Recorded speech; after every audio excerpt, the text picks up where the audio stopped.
ओम शांति। आज हम अपने कर्मों को श्रेष्ठ बना रहे हैं, लेकिन हमें यह भी ध्यान रखना है कि कर्मों को श्रेष्ठ बनाने के साथ साथ मुझे कौन से कर्मों के बीज भी बोने हैं। क्योंकि आज आप देखें, एक किसान है तो वो किसान क्या करता है, पहले बीज की चेकिंग करता है कि मैं इस बीज को जब धरती पर डालूंगा या अपने खेत में डालूंगा तो वो उपजाऊ होगा या नहीं। लेकिन उसके साथ साथ वो बीज के साथ साथ वो धरती को भी चेक करता है, वो अपने खेत को भी चेक करता है, खेत की मिट्टी को भी चेक करता है कि क्या ये मिट्टी उपजाऊ है, क्या ये खेत उपजाऊ है जहां पर मैं ये बीज डाल रहा हूं। मान लो एक किसान बीज बहुत महंगा लेकर आ जाए, लेकिन उसके खेत में जो मिट्टी है या जो वो जगह है वो पथरीली है, अंदर ही अंदर बहुत पत्थर है। क्या उसे लगता है वहां पर मैं बीज उगा सकता हूं? नहीं हो सकता। लेकिन किसान किस चीज की चेकिंग करता है? पहले बीज की। किस चीज की चेकिंग कर रहा? पहले जमीन की। किस चीज की चेकिंग कर रहा? पहले मिट्टी की। अब ये तीनों चीजें आप अपने साथ जोड़ दें,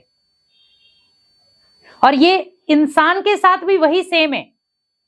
अगर आप अपने कर्मों के बीज को बो रहे हैं, क्या आपका वो बीज सही है? क्योंकि कर्मों का फल आपको तभी मिलेगा जब आपका बीज सही होगा। दूसरा, मिट्टी, तन। आप इस शरीर के साथ जो भी कर्म कर रहे हैं, क्या उस शरीर के बीच में जो आत्मा बैठी है, क्या उससे आप सही कर्म करवा रहे हैं? आज आत्मा शरीर से निकल जाए, शरीर क्या बन जाएगा? हड्डी मांस का पुतला, जिसको हम कई बार कहते हैं मिट्टी से बना है, मिट्टी में दफन हो जाएगा, मिट्टी में मिल जाएगा। लेकिन आज उस मिट्टी से हम क्या क्या कार्य कर रहे हैं? हमें पता है कि हमारी अंतिम श्वास कहां होगी, हमें जाना कहां है, लेकिन फिर भी आज व्यक्ति कर्म ऐसे करता जा रहा है। क्या हमें यह पता है कि जो हम बीज बोएंगे हमें वही फल मिलेगा? हमने अगर अच्छा बीज बोया होगा तो हमें अच्छा ही फल मिलेगा। वहां पर भगवान चाहते भी आपको बुरा फल नहीं दे पाएगा। लेकिन अगर आपका बीज गलत है तो आपको फल भी गलत ही मिलेगा, क्योंकि बीज आपने सड़ा हुआ डाला है खेत में। भले धरती कितनी भी उपजाऊ है, लेकिन आपने बीज सड़ा हुआ डाला है, तो आपको लगता है वहां पर फल आपको अच्छा मिलेगा? नहीं। क्योंकि किसान कितनी चॉइस करता है बीज के लिए, भले उसे 4 पैसे एक्स्ट्रा भी देने पड़े तो वो देता है कि बीज अच्छा होना चाहिए ताकि उसकी जो फसल आए वो बहुत अच्छी आए। अब यहां पर उसने धरनी भी चेक कर ली, मिट्टी चेक कर ली कि वो मिट्टी ठीक है या नहीं है। अब यहां पर आपको देखनी है धरनी। धरनी मीन्स हमारे संकल्प। हमारे संकल्प श्रेष्ठ हैं, जो हमारे जीवन की धरनी है।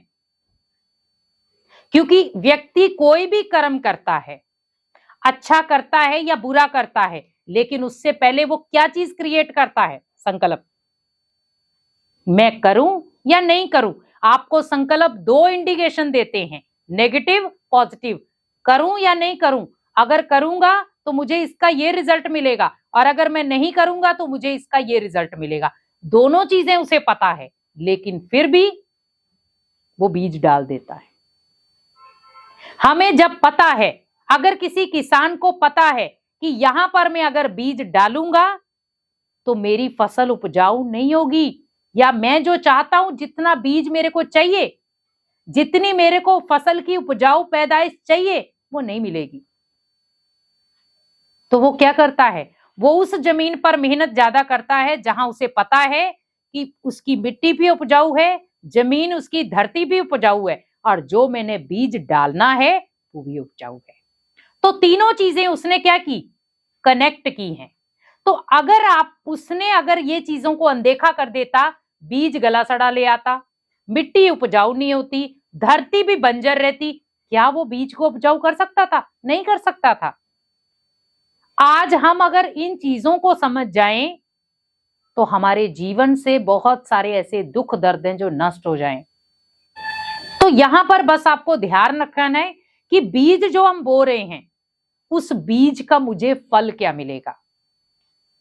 क्योंकि आपने अगर गला सड़ा बीज डाला है तो आपको गला सड़ा ही फल मिलेगा।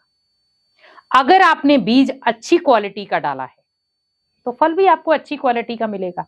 और लेकिन बीज के ऊपर उसका असर होता है। आज आप देखें, एक वही फल है जो आपको 10 या 20 रुपए में मिल जाएगा, और वही एक फल है जो आपको 80 या 100 रुपए में मिलेगा। फर्क क्या है दोनों में? बीज का फर्क, उसकी उपजाऊ होने का फर्क, उसके अंदर मिठास का फर्क।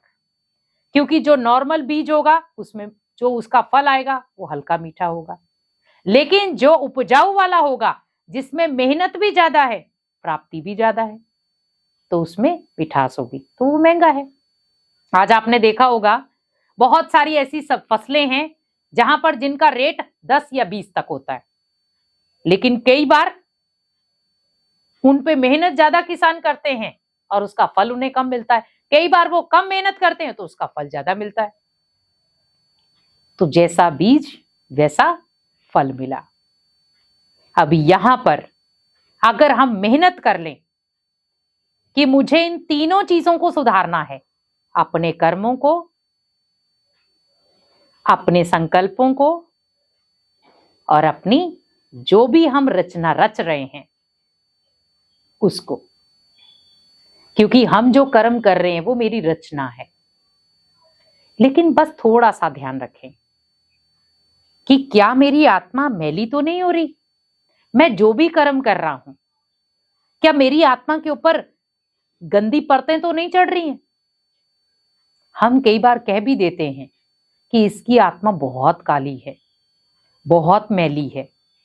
क्यों कहते हैं हम? क्योंकि विचार जब काले या मैले हो जाते हैं तो हमें यही लगता है कि आत्मा भी मैली है। लेकिन जब व्यक्ति बहुत अच्छे कर्म करता है तो हम क्या कहते हैं कि इसका सोचने का तरीका बहुत अच्छा है, इसका मन बहुत सुंदर है, इसका दिल बहुत सुंदर है, इसकी सोच, इसके विचार बहुत सुंदर हैं। तो मन की सुंदरता आपके कर्मों से, आपके विचारों से आएगी। जैसे बीज की सुंदरता उसकी फसल से आती है। बीज छोटा सा है, लेकिन जब वो फूटता है, एक फसल तैयार होती है, तो किसान के चेहरे पर क्या आती है? मुस्कान। उस फसल को, जब हरी भरी फसल को वो किसान देखता है तो उसके चेहरे पर जो मुस्कान होती है उससे वो अपनी जितनी भी मेहनत है उसे सब भूल जाता है। क्योंकि उसे तब क्या याद आती है कि इस फसल को मैं काटूंगा और मुझे इसका फल मिलेगा। वैसे ही आप ये ध्यान रखें कि मैं ऐसे कर्म करूं कि जब उसकी कटाई हो तो मुझे खुशी हो, दर्द नहीं। क्योंकि जब मेरे पास कर्मों का हिसाब किताब आएगा तो मुझे दर्द ना हो, दुख ना हो, मुझे खुशी हो। क्योंकि जो आपने बोया होगा आपको पता है कि मुझे क्या मिलेगा। हर इंसान को पता है कि मैंने कौन सा बीज बोया है और कौन सा बीज का फल मुझे मिलेगा।